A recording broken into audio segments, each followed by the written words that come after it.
Saya ingin menyampaikan beberapa mitos terkait dengan asam urat. Nomor 1, hanya pria yang berisiko terkena asam urat. Faktanya, memang mayoritas pria terkena asam urat, tetapi wanita juga bisa terkena serangan asam urat. Yang kedua, orang yang dengan berat badan normal atau kurus itu tidak berisiko terkena asam urat. Faktanya tidak demikian, meskipun memang orang yang gemuk atau yang obesitas itu lebih berisiko. Yang ketiga, asam urat hanya menyerang jempol kaki saja. Faktanya, asam urat dapat menyerang segala persendian dalam tubuh, lutut, pergelangan tangan, kaki, jari tangan, dan kaki. Lalu perubahan pola hidup dan gaya hidup ini tidak berpengaruh pada asam urat. Faktanya, perubahan gaya hidup bisa mengurangi keparahan dan frekuensi serangan asam urat. Bahkan orang-orang yang menurunkan berat badannya juga mengalami serangan asam urat yang lebih sedikit dibandingkan orang yang obesitas. Karena protein hewani memiliki kadar purin yang lebih tinggi, jadi sumber makanan protein nabati itu lebih dianjurkan, seperti kacang-kacangan, kacang polong.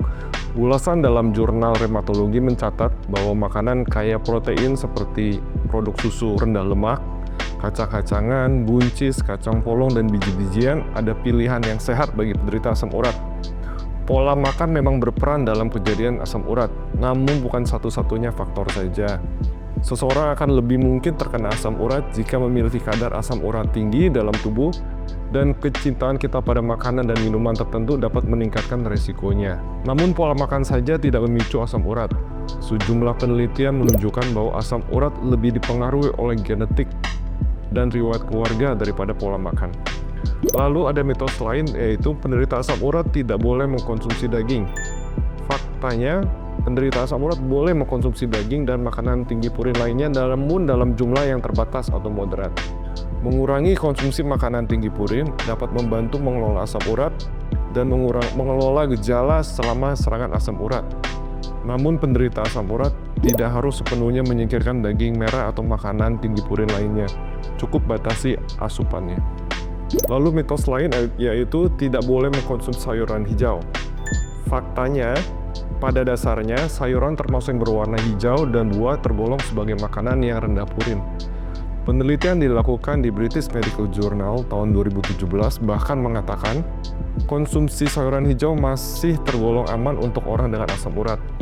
Meskipun begitu, Anda harus tetap waspada. Pasalnya terhadap beberapa jenis sayuran yang punya kandungan purin dengan kadar menengah. Beberapa sayuran ini misalnya asparagus, bayam, dan kembang kol. Lalu mitos terkait konsumsi kacang pada penderita asam urat. Berdasarkan studi tahun 2010, kacang termasuk pilihan makanan sehat yang dapat dikonsumsi oleh penderita asam urat. Namun demikian, tidak semua kacang baik untuk penderita asam urat. Ada beberapa jenis kacang yang lebih baik dihindari karena kandungan purinnya yang lebih tinggi.